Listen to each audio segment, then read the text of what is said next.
Good evening and welcome to the Southeast Nebraska Virtual Property Tax Town Hall. I'm Jim Vogel and I'm the Chief Executive Officer of the Platt Institute, and I'll be your host tonight.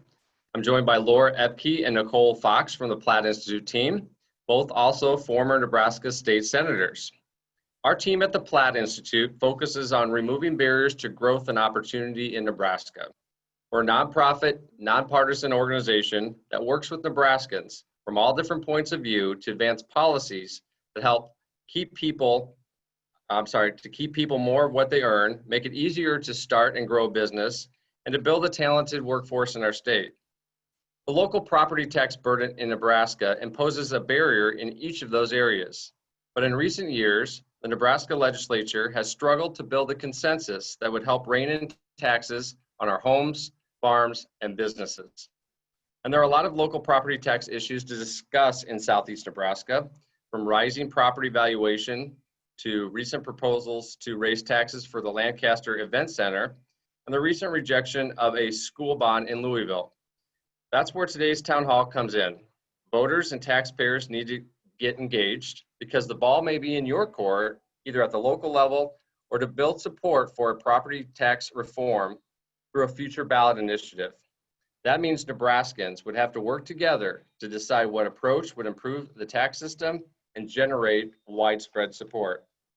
Throughout tonight's town hall, the floor is yours. This is an interactive event where you can discuss how property taxes impact you and to share your thoughts on ways to make things better. We'll also discuss the various ideas that have been proposed for property tax reform in the state. You can join the discussion through the chat window or through the Q&A feature at the bottom of your screen here on Zoom. If you'd like a moment to speak on camera or over audio to share your thoughts, please just include that request with your Q&A submission and a member of our team will get in touch with you by chat. Then I'll call on you when the time is right for you to join our discussion. We'll also be running live polls on property tax issues throughout tonight's town hall. Let me show you how it's going to work by kicking off tonight's first poll question. When we start a new poll, a question will appear on your screen. Just select answer and click submit to have your vote counted in the poll. So let's start with our poll question number 1. With everything that has happened during COVID-19 pandemic in Nebraska, are you more concerned about property taxes, less concerned about property taxes, or about as concerned as before? Now you can make your selection on the screen now. Number 1, more concerned, 2, less concerned, or 3, about as concerned as before. And while we wait on the poll results and for everyone to cast their vote, Nicole, can you tell us a little bit about where the process stands with property tax legislation in Lincoln now that the legislature has returned?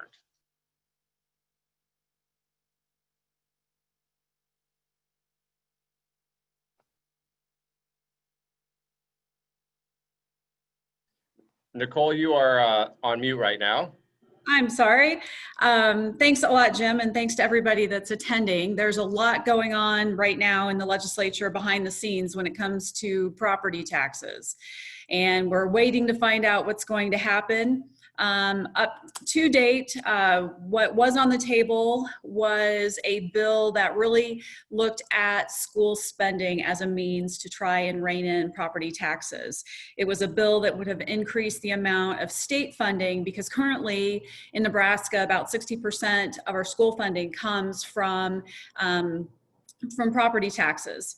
And so the goal was to decrease taxable valuations for both ag land and for residential property to help lower that.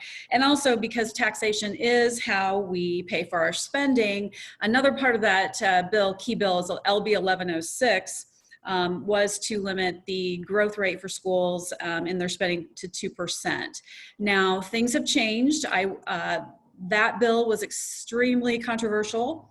The schools did not like the spending limits in the bill, and they were claiming that it was going to cut funding, but Senator Linehan was trying to assure people that it would not cut funding, it would keep schools whole.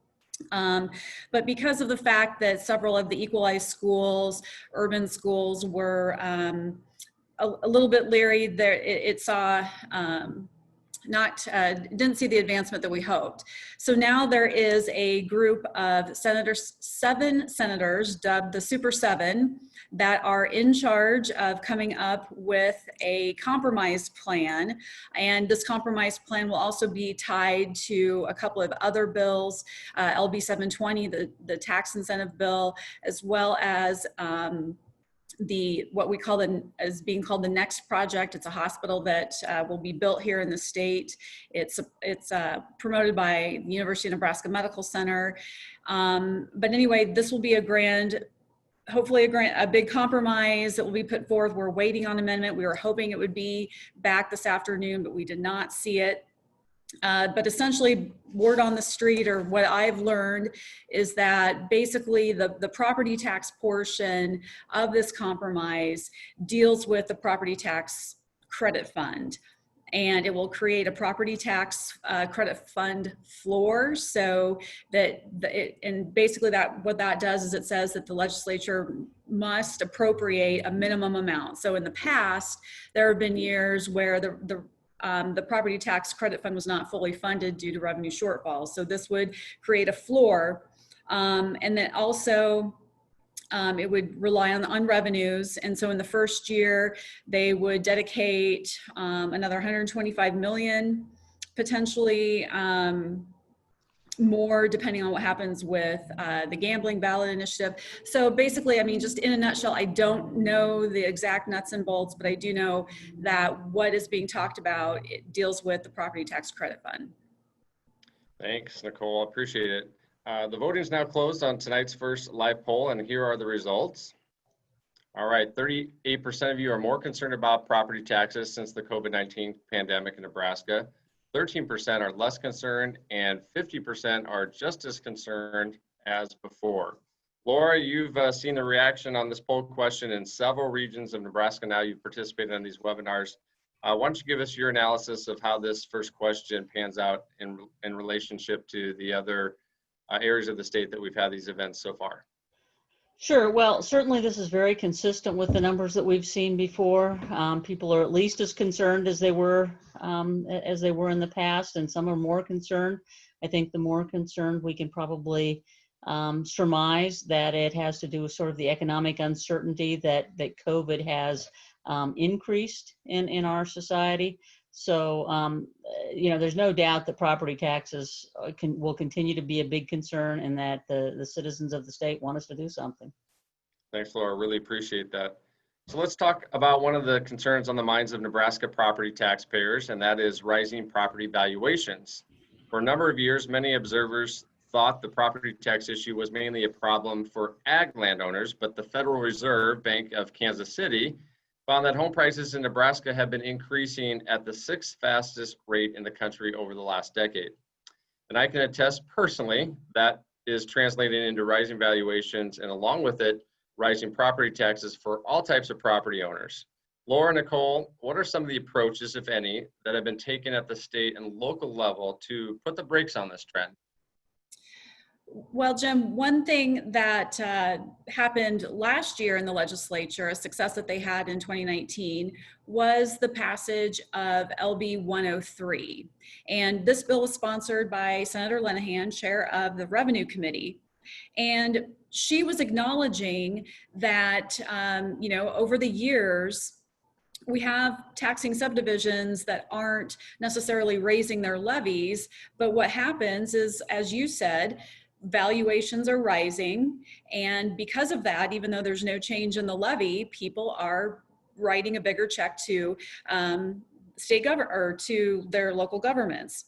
And so what she decided to do was to put together a bill, and it passed with a lot of support, where if more money was to be collected by a taxing entity, that they would have, if they wanted to capture that additional revenue, that they would have to hold a public hearing to discuss it and to essentially hold a public vote.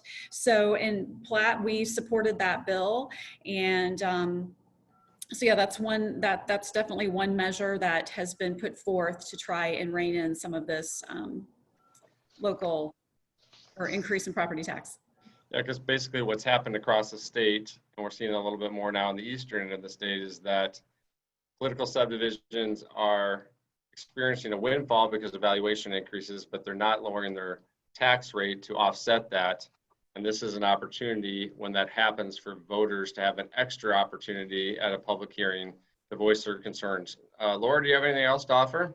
Yeah, I mean, I was on a school board for 12 years before I went to the legislature, and somebody pointed out to me when I was running for legislature the first time that I could claim to have been part of a school board that lowered taxes every year. Well, I mean, technically that was true. We lowered our levy every year, but it didn't change. It didn't lower the amount of taxes. The amount of the checks that people were writing for our schools. So certainly this windfall is a huge element of the property tax debate, and we need to get a handle on that somehow. Thanks, Laura. Appreciate that. And Nicole. Now, ideally, senators certainly would always reach a compromise on major legislation, and voters would never need to have to go around them.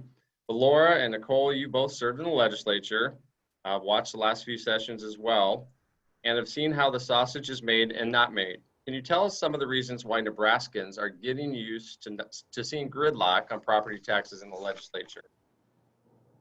Sure. Well, there's lots of reasons, and I'm sure Nicole will have things to add. There's the traditional urban-rural divide, if you will, and that's sometimes ideological. Sometimes there's a liberal conservative, if you will. But then you also have kind of the structural element of the legislature and the filibuster rule, which makes it very easy, or relatively easy, for somebody who can come up with 17 votes to just stop anything, in terms of the filibuster. So there are lots of things in the legislature and sort of the nature of our state, that get in the way of any kind of property tax reform. And practically speaking, and Nicole, I'm sure you've seen this. Practically speaking, what you have is you have senators who, for whom property taxes may not be their first priority, and they will tend to hold it hostage because the people for whom property taxes is their first priority won't necessarily give on their priorities. So I mean, it's not just about property taxes; it's about other priorities as well. You hit the nail on the head with that, Laura. I mean, essentially, it's much easier to prevent a bill from moving forward than it is to get a bill over the finish line, because in today's environment, you need 33 to pass any major legislation. You need 33 votes to get it over the finish line, and you only need 17 votes to stop something that you don't want to see move forward. And it's so much easier right now to get those 17 votes than it is the 33. And again, you're correct in that there's definitely a group of senators that are working extremely hard, and they want to see property tax across the finish line, but there's a group of senators that acknowledge that, and they're doing everything they can to stall and block that from happening. Thank you, ladies. Appreciate that. This is a virtual property tax town hall, and we're fortunate to have our first taxpayer in Southeast Nebraska join us today. Jim from Lincoln would like to talk about foundation aid and his ideas surrounding that and property taxes. Jim, welcome to the Platt Institute Virtual Property Tax Town Hall. Floor is yours. Thank you for having me. I put together a real quick statement just to make sure I hit all the points I wanted to hit. So I'll read that first. You can't fix property taxes without fixing state aid to schools. State aid to schools, as was already noted, make up the largest portion of property taxes. The Nebraska level of state aid to schools is one of the lowest in the country. The current state aid formula is a mess, and few people really understand it. The state aid formula needs to be trashed and replaced with straight foundation aid. Foundation aid is a per student amount of funding, which will establish a base, a foundation for school districts to fund the remainder of their needs. This foundation aid would shift a significant amount of local property taxes to the state, providing significant property tax relief. If done properly, there would be minimal impact on school budgets, and the overall tax burden, while shifting to the state level, would remain roughly the same.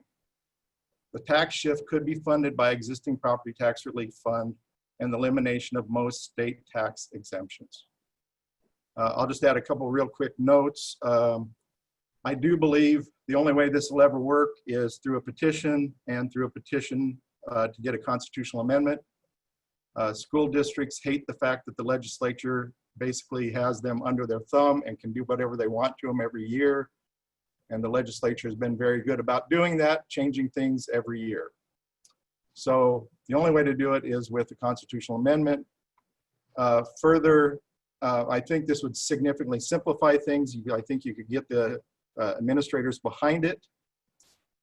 The one person you're going to have trouble getting behind it, and the one reason why I think you're hearing now about the shift is which was mentioned to do the relief fund for property taxes and focus on that as the way to get property tax relief, is the governor has over and over said that you can't use one tax to reduce another, yet that's exactly what property tax relief fund does. It takes income tax and state level sales tax and puts it into a fund to reduce property taxes.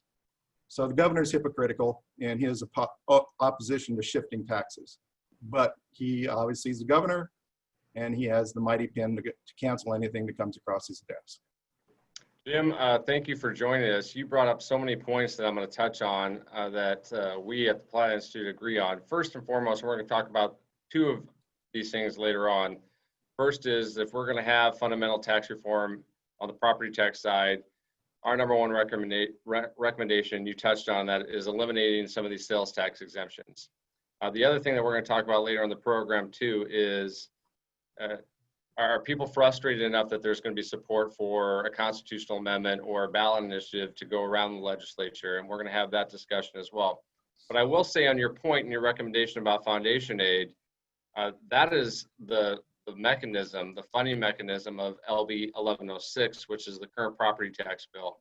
Under that bill, to fund valuation decreases for education purposes, the foundation aid would come from the state of Nebraska and then would be given to the school districts so that we can reduce valuations for your school portion of your property tax bill. Some districts in the state right now receive no foundation aid because of valuation levels. And so you're on the right track. That's part of 1106. As Nicole stated at the outset of this program, 1106, as it stands right now, it doesn't necessarily look like it has the votes that has foundation aid, and we're going to be shifting potentially under their compromise to more property tax credit funding. And you also properly pointed out that that is a shift. It's taking existing sales and income tax revenue and shifting it to a credit without doing anything to lower valuations, to simplify the education funding formula, or actually lower property tax rates. So I could not be happier that you brought up so many of those great points on the program tonight. Thanks. So I'll just make one note on the bill by Senator Linehan. I have talked to her. I like the fact that she's doing the foundation aid. I don't like the fact that she's embedding it in the current formula. The formula, like I said, hardly anybody understands it, and the people that do are the few school districts, like LPS, that has really dug into it and take advantage of it. The formula just flat out needs to go away, and the way she embedded it into the formula and then added valuation changes on top of it just makes things more complicated and hard for people to understand, and again, hard to support. And it is legislation, not an amendment to the Constitution. And I mean, administrators really do not like the fact that the legislature plays with their funding every single year. Absolutely. Thank you so much, Jim, for joining us tonight. And if you would like to join us on camera or submit your question through the Q&A box, please do that today. So we've talked a lot about legislation, and legislation is one way the property tax issue can be approached. But another way is through a voter initiative like Jim just described, which we're here tonight to get feedback from each of you about. There are two ways initiatives can get on the ballot in Nebraska. The first is that a state senator can introduce a resolution for a ballot measure. But in order for an issue to get in front of voters that way, the legislature would have to approve giving Nebraskans the chance to vote on either a law or constitutional amendment. That's not likely to happen with property tax reform because the legislature has struggled to even pass its own legislation. So the second way an issue gets on the ballot is through a petition drive that is authorized by the Nebraska Secretary of State. Laura, do you want to talk a bit about how the petition drives generally work? Sure. Well, the basics of our petition drive system in Nebraska is that if you're going to propose something that is going to be a constitutional amendment, you have to get the signatures of at least 10% of the voters statewide, which comes out to about 122 to 100. It's about 122,000, but those are valid signatures. So, you know, you're probably going to have to go out and collect about 130,000 signatures plus, and in order to get it on the ballot. Similar numbers, only a little bit less, 7% for a statutory change. And so if you really want to make a change, you got to go out and collect a lot of signatures. Of course, that's tough to do in today's environment. People don't necessarily go places where, you know, a few years ago, every city town festival that I was going to in my district had people collecting signatures. Well, they don't do that so much now. The other thing that's important to remember is that they've got to get those numbers, at least 10%, in at least 38 different counties of the state. So you can't just go to Lincoln or Lancaster County and Douglas County and Sarpy County. You have to get those in other counties as well. And so about a little over a third of the counties in the state. Thanks, Laura. Appreciate that. One of the positives clearly for pursuing a ballot initiative is that voters can bypass the legislature and the governor if they feel their leaders aren't giving enough consideration to their priorities. But what are some of the downsides and why aren't we voting on a property tax initiative this year? Laura, Nicole? Well, I don't know if Nicole wants to go. Go. You want to go first?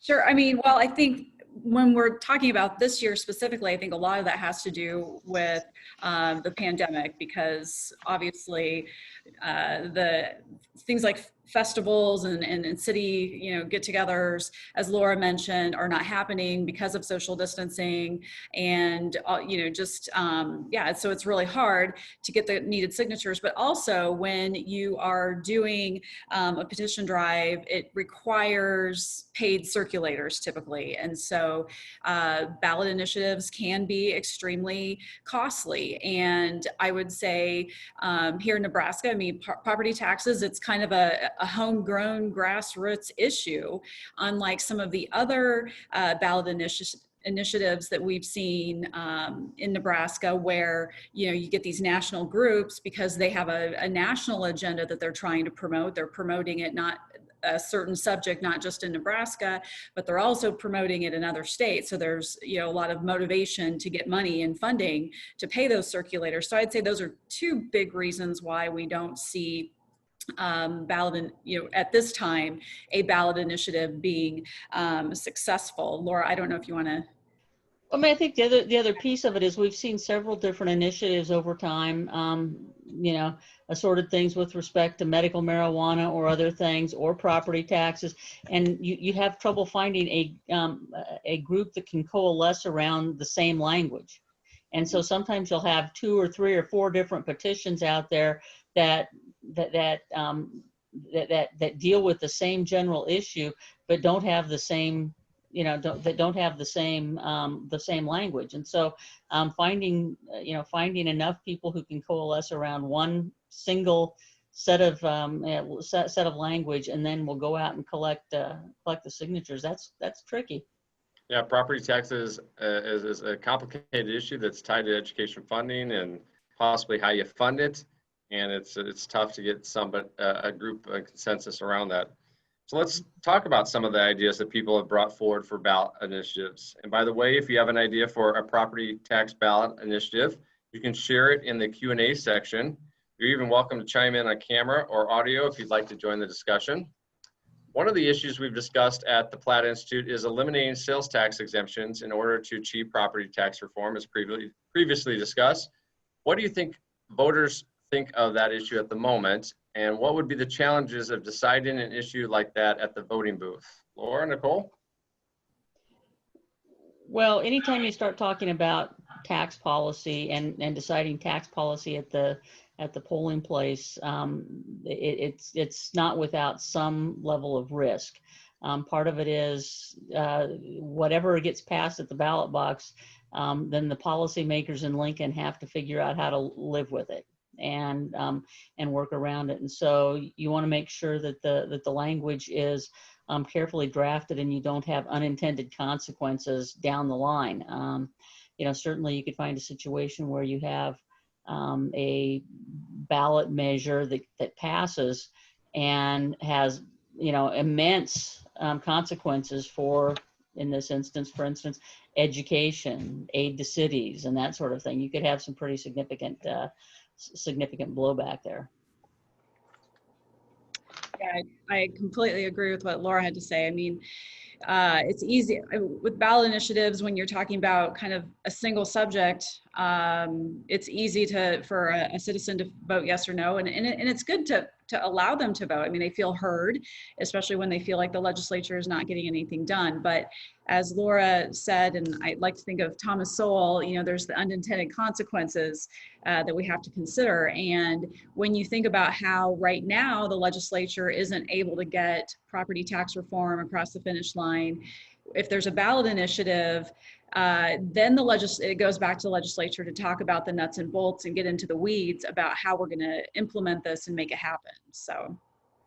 And when we talk about funding property tax reform through the elimination of sales tax exemptions, it's about give and take. We're going to have to be paying sales tax on some services or goods that we haven't historically, and that's an uncomfortable position for many people to wrap their arms around. And there are senators in the legislature who want to supercharge this idea of expanding the sales tax by moving to what they call the consumption tax, which is meant to get people excited about the idea of paying sales tax on almost everything they buy by proposing to use the revenue to replace most other taxes in Nebraska, particularly the property tax. Can you tell us a little bit more about the consumption tax, Laura and Nicole, and why some people are trying to float it as a ballot initiative idea? Well, I'll go ahead and take that one, Laura, if you're okay. So the consumption tax, basically what this idea, what it proposes is that all taxes in the state of Nebraska, except for the gas tax, would be eliminated. So property tax, income tax, inheritance tax, and you would just pay basically sales tax on purchases.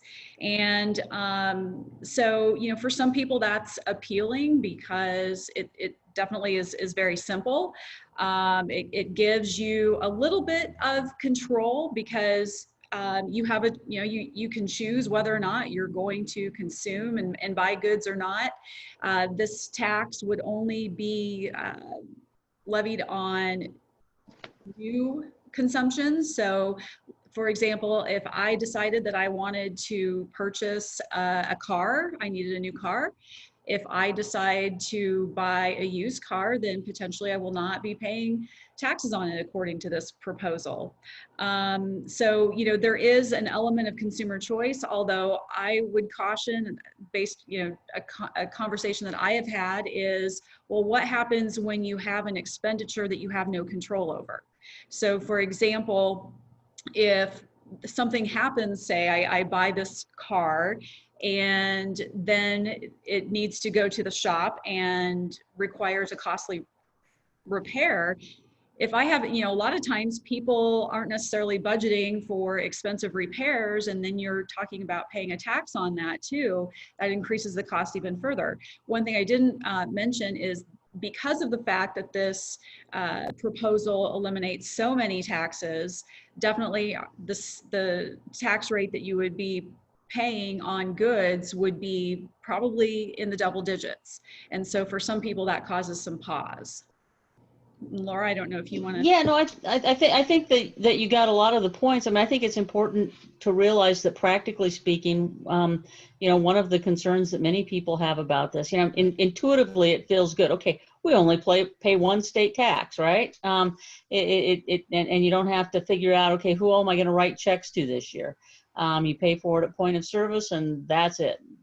But the other side of it is from the state policymaker side, from the public, the local school district side, and things like that. I mean, there's a lot of unknown out there because a consumption tax would be based on purchase of new goods. Okay, we don't know how many of us are actually going to decide to be more thrifty, you know, and buy more used cars, and so there's an unknown in terms of the revenue that will come into the, you know, into the coffers, and that makes governing bodies very nervous, because what happens if, you know, you've got all these other taxes just gone, and so you don't have any other revenue streams in that instance, and so, you know, people get nervous. I think if I recall at the committee hearing, a question that was brought up had to do with border states, and would, you know, how would that affect Nebraska, especially with a lot of our population very close to the Iowa border. And, you know, that's an unknown, but I think that is something that needs to be considered, because it's one thing if I am going to the store to maybe just purchase one single item, but if I'm going to make a large purchase in terms of whether it's several items or a very costly item, it might make me stop and think and pause and decide whether or not I want to travel to potentially save money on that good. We got a question that I think relates to the consumption tax that was just submitted from Jim, who provided some previous discussion points for us, and that's how are local taxing authorities funded? And so if we take away property taxes, how are local political subdivisions going to continue to be funded? Currently, they're funded through sales tax. Property taxes is the property primary one. We've got occupation taxes, hotel taxes. Nicole, Laura, do you want to chime in there? Well, there's, in some instances, you have the state aid, assorted state aid elements, both to the state, to the cities, the counties, and the schools. And so, you know, there are a lot of other revenue streams that these local taxing entities or local government entities get money from. Well, let's move on to our next poll question. Thanks, Jim, for that question. And thank you, Laura and Nicole, for your thoughts. Let's put the poll question up. How would you vote on a constitutional amendment to end local property and state income taxes, replacing them with a 10.5% sales tax on all new consumer goods and services you purchase? Let's see. Let us know if you support, oppose, or are undecided. Or a lot of people don't like property taxes, of course, but has any other state tried or succeeded in getting rid of all property taxes as these advocates support? The easy answer is no. Now, there are a lot of states that have tried it. North Dakota a few years ago had an initiative, a ballot initiative, where they were trying to get rid of their property taxes. They were unsuccessful. I think North Dakota has relatively low property taxes as it is. But I think that, yeah, and there are some states where the property taxes are levied at a much lower level, or you have far more limits on what is taxed in terms of property. But every state has some property taxes at this point. Thanks, Laura. Really appreciate that. And now let's go to the poll results on that last question. And here's what people are thinking about the consumption tax idea. 43% are supportive of it. 43% of those tuning in tonight oppose it, and 14% are undecided. Very interesting. Okay, so that's one way to attack the problem. Let's talk in more detail about a different proposal. State Senator Ben Hansen introduced a bill that would have created a transparency measure to go along with LB 103, which we discussed earlier. That's the law that requires local governments to hold a public hearing and vote if they want to collect a windfall from increasing property valuations. Well, what Senator Hansen's bill does require is that taxpayers receive advance notice by mail about these public hearings, so they can know about where to express their concerns about a potential tax increase. In other states, this concept is known as truth in taxation. It looks like this idea is not going to move forward this year, but what are the positives and negatives in your view, Laura and Nicole, on this?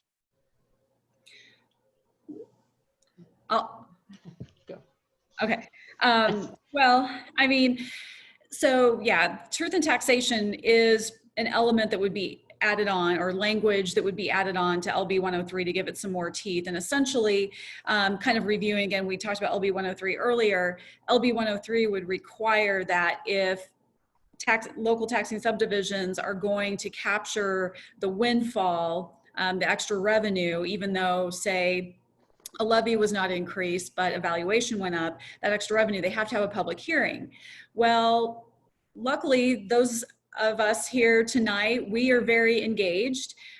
We pay attention, but a lot of Nebraskans, they're hard, first of all, they're hardworking. We've got farmers that are, in the fields. We've got, parents that have to get their kids to and from activities and their jobs too.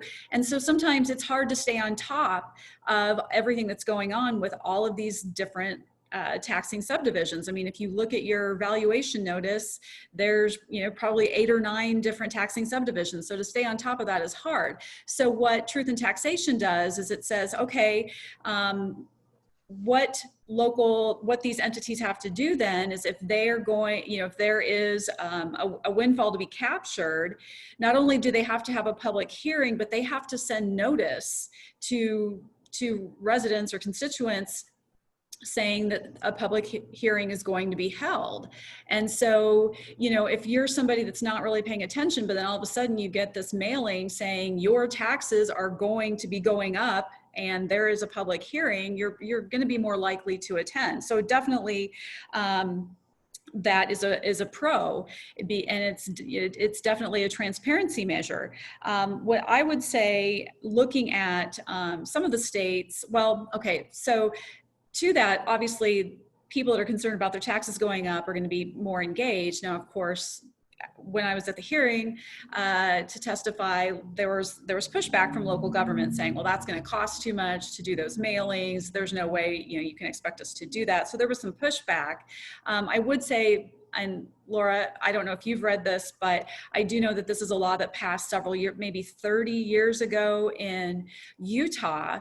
And it definitely was very effective, but it was, one of the cons would be is that if you've got officials that are kind of being put on the spot and, obviously under the microscope about whether or not they're voting for tax increases, because again, this, definition of a tax increase is no longer whether or not it's an increase in the levy, is that you may have several years where taxes do not go up, but then you get to a point where there is a need and that tax increase could be very high. It could be a large jump.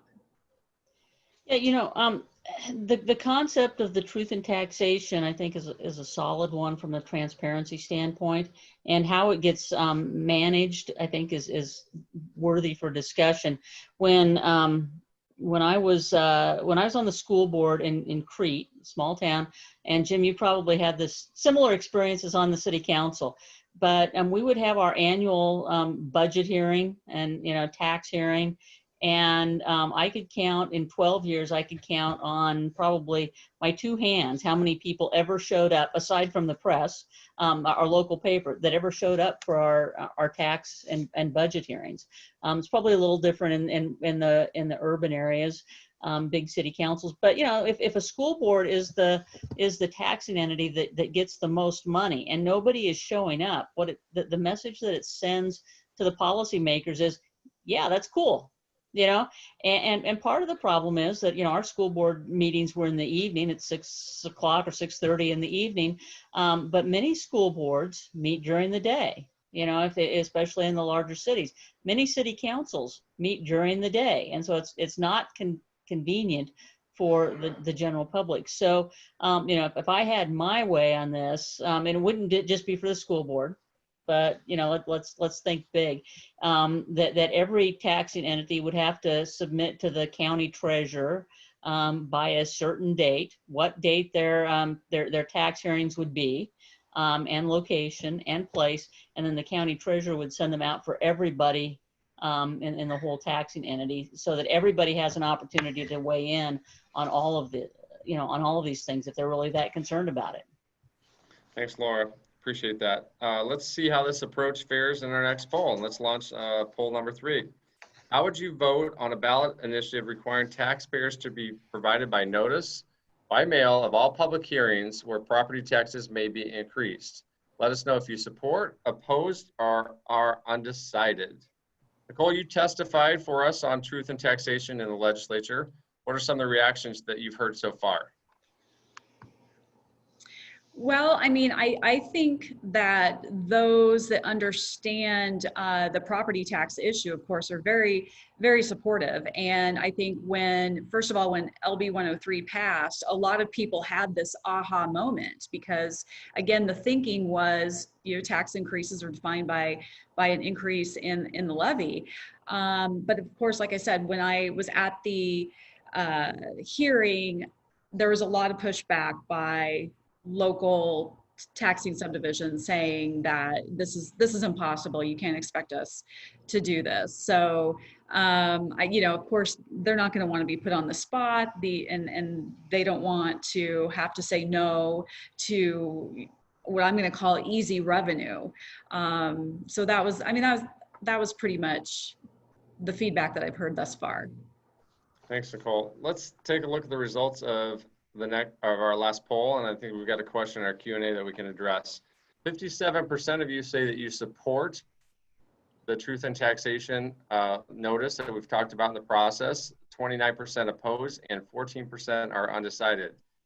Let's take a question now in our Q&A section. Greg, thanks for joining us, has asked if the state legislature here in Nebraska has looked at other states taxing and how they tax in their state. He cites that Alabama, for example, has a 4% sales tax with counties increasing that up to 10% or 11%. However, their property taxation is considerably lower. Those over 65 and over do not pay school taxes.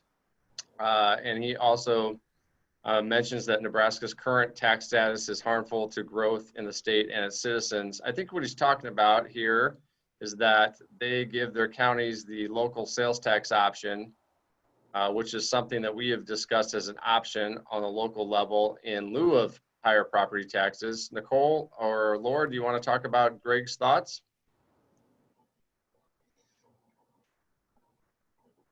Well, okay, sure. Well, I mean, there are lots of different ways to do it. Let me just make a general statement, and then I'll let Nicole, chime in.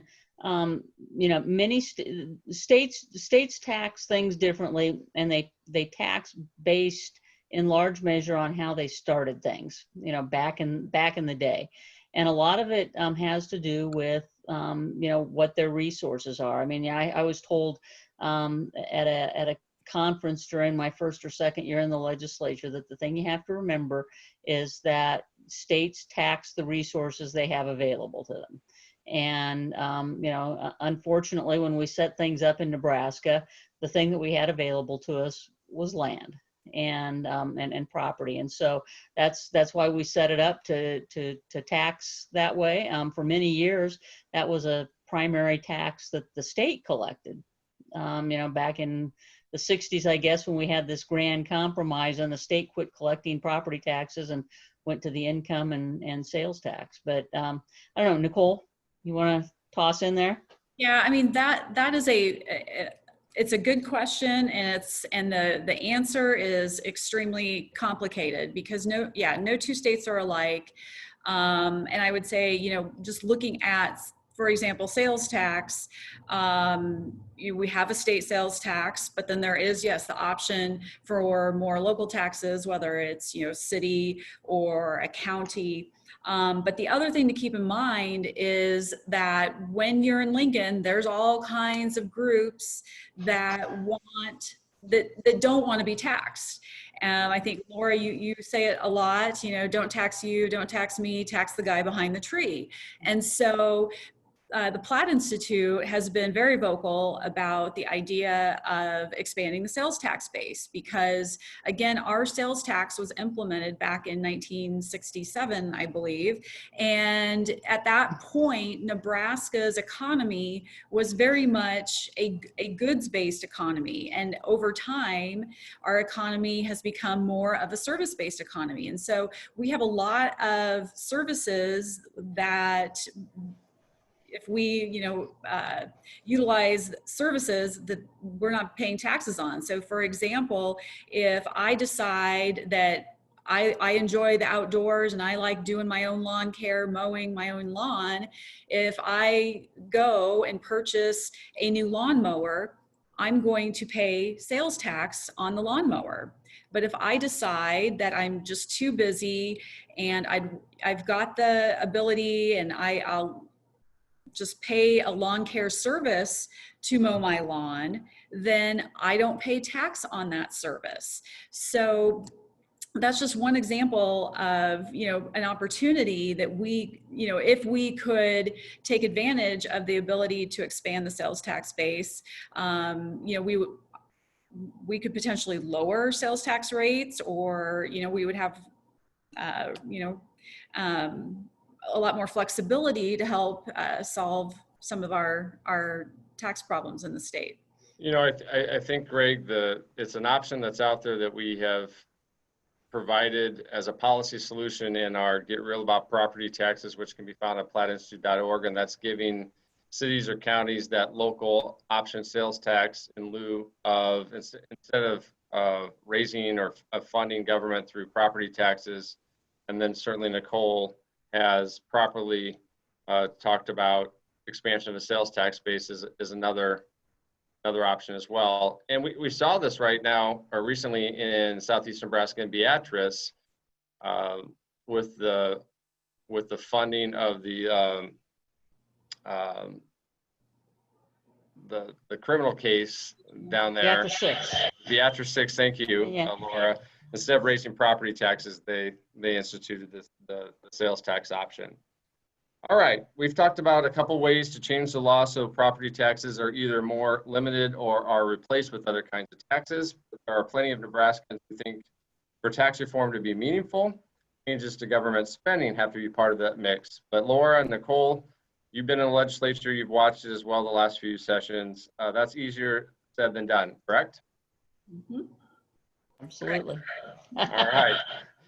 I mean, we talked about filibusters and all it takes is 17 senators that don't believe that we have to cut spending to fund property taxes, or on a local level, we certainly have seen schools and cities and counties and NRDs spend those windfalls. So it's a pretty tough and tall order. It is a tall order, and I think it's also, I'll say it again. You also have to consider the personalities and the egos involved, and people want, people have different priorities. I mean, it's just a natural part of life that everybody has a different priority, and what's important to one senator may not be quite as important to another. And unless you can work collaboratively and deal a little bit, it's going to be tough to get some of these big things done. And somebody just pointed out in our Q&A section, thank you for pointing that out. You hear a lot about Nebraska being the 49th state for education funding, but when you consider the spending that is occurring through property taxes on a local level, we're actually per pupil 18th highest among states and fund education pretty darn well. Thank you for pointing that out. So let's now poll a hard question. We've asked voters this question before, but it's always interesting to see what's on people's minds as circumstances change. In order to reduce local property taxes, would you be willing to reduce government spending, even if it resulted in cuts to services, including public education, local health programs, or road maintenance? Do you support, oppose, or are you undecided? And we've asked the same question in different regions because we're interested in how the results may differ. Laura, Nicole, any thoughts? Well, I mean, I think that there may be a slight difference in what different different regions of the state believe, because there's a different dependence on, or visual dependence at least, on government services. But the bottom line is that we all like our roads. We all generally like our public schools. We think that that's an important part of things, and to try to figure out where to cut is always the challenge. It's easy to say in the abstract we should cut government, but it's hard to get people to agree on what to cut in government. Yeah, and I think, when it comes to, sometimes this is a little bit rural and urban, because I know that there are parts of our state that are growing rapidly. And, you know, when you're talking about things like infrastructure and you've got a community that's growing rapidly, I mean, you have to spend money on things like road maintenance and public safety. Those are, you know, some core functions of government. I think that, you know, when it comes, but yeah, again, the big question though is, yeah, I mean, what do you cut? How do you cut? I mean, do you do across the board cuts? Do you cut, you know, do you cut, or do you do, and you know, you make those cuts equally, or do you, yeah, kind of pick winners and losers and say, well, this program, we're only going to cut a little bit, and this program, we're going to cut a lot or eliminate altogether.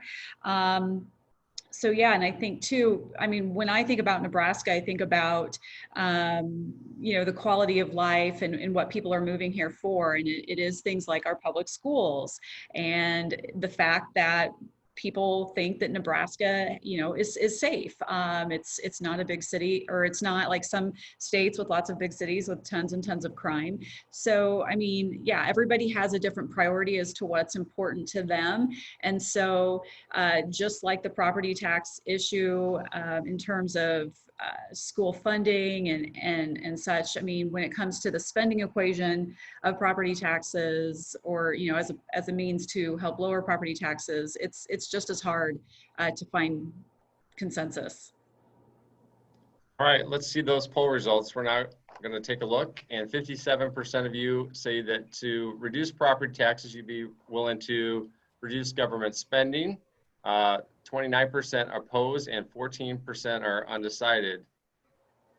Seeing no more questions in our Q&A section tonight, we appreciate everybody that's engaged with us.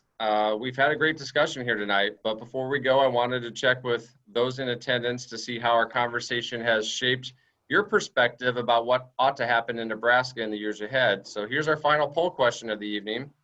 Now that you've heard about some of the issues and potential ideas for property tax reform in Nebraska, who do you believe would do a better job of adopting changes to Nebraska's property tax laws? Nebraska voters, the Nebraska legislature, or are you undecided?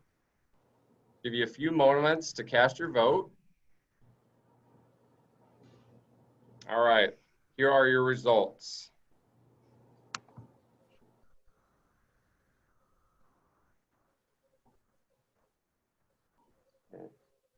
Leaving it open just a few more seconds, I think. Make sure everybody has an opportunity.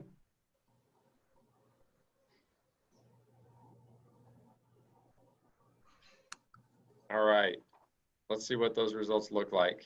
50% of you believe the Nebraska voters should decide Nebraska's property tax laws, and 50% the Nebraska legislature. Very interesting. Well, thank you all for joining us here tonight. I'd be grateful for your feedback as the Platt Institute continues its work to remove barriers for Nebraskans. You can find the recording of this event soon and connect with me and my team anytime at plattinstitute.org, on Facebook, Twitter, and LinkedIn. Have a great evening, everyone, and we'll see you next time.